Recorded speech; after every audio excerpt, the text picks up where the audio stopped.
One of my students recently, one of my subscribers asked me a very interesting question.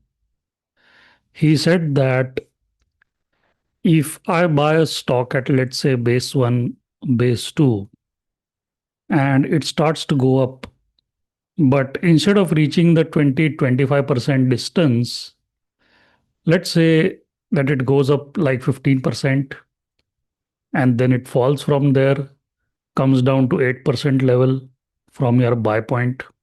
So now you know that the stock has gone up 15% instead of the expected 20-25%, and then it has come down to 8%.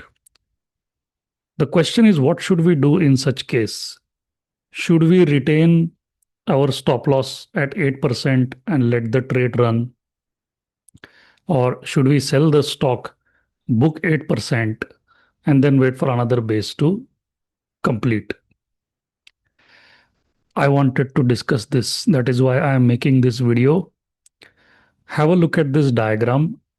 This is base 1, base 2, base 3, base 4. There could be multiple bases ahead. This is a stage 2 confirmed uptrending stock. This is how it normally looks like.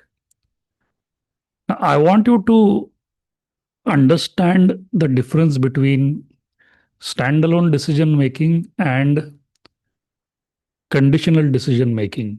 What do I mean by that?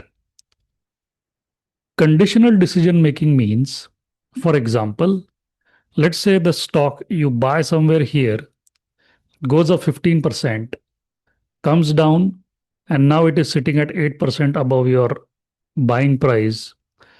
Now, the decision to sell the stock or decision to do partial selling on the stock should not depend on what is happening on this chart. It should depend on what has happened in your portfolio in the previous 3 to 4 trades that you took before you bought this stock. So let's say, for example, before you bought this stock, you took 3 or 4 other trades, and on those trades, uh, you are profitable or you have booked some gains. Now that increases your ability and willingness to take risk.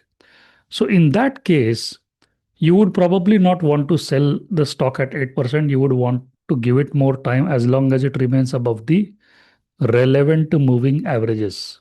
What do I mean by relevant? Well, if it's a swing trade, then your moving average will be 21 EMA. If it's a positional trade, your moving average will be 50 SMA. As long as the stock is behaving, as long as it remains above those moving averages, I don't think you need to sell anything because you have already booked some gains and you can finance the risk on this trade with the gains that you booked on other stocks. That is called conditional decision making. Standalone decision making means you're only focusing on this chart. You see the stock go up 15%, it comes down 8%, you spot some candlestick pattern, and you feel like, no, this is very bearish, so I want to get out. So that's a standalone decision that you take on the basis of what you see happening on the chart, or maybe it breaks the 8 EMA and you feel like selling the stock. So that's a standalone decision. Another example of a conditional decision is, let's say in your previous 3 4 trades, you did not incur any profit. In fact, you incurred a loss or you just broke even on your previous 3 4 trades. Now you don't have the ability and the willingness to take more risk.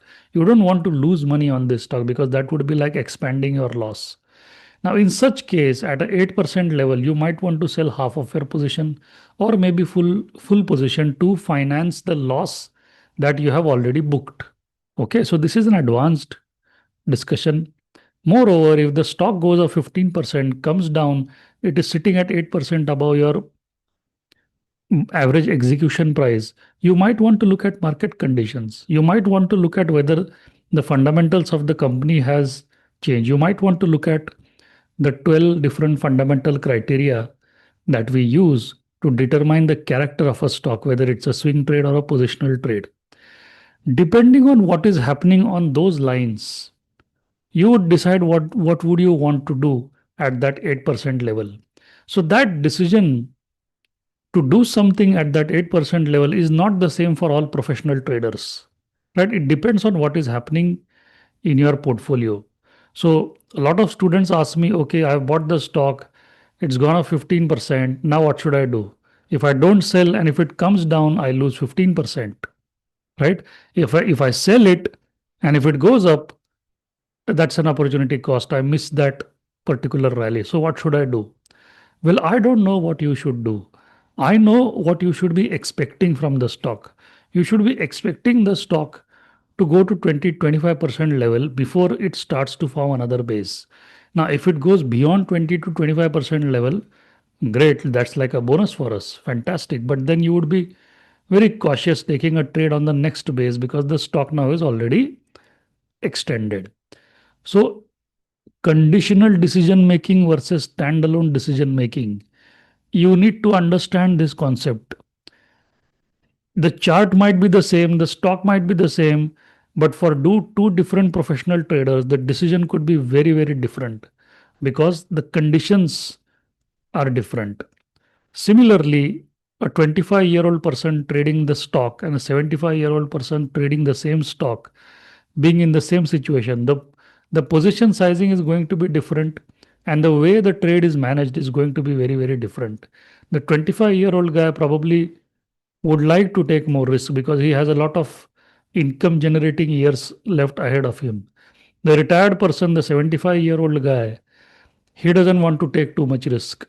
So he might want to cut the trade at 8% level if he sees weakening market conditions or deteriorating fundamentals, or if he wants to finance the loss that he has incurred in his previous 3-4 trades. So it is very, very different for different traders. There is no fixed right answer. And if anybody gives you a fixed right answer, he doesn't understand what he's saying.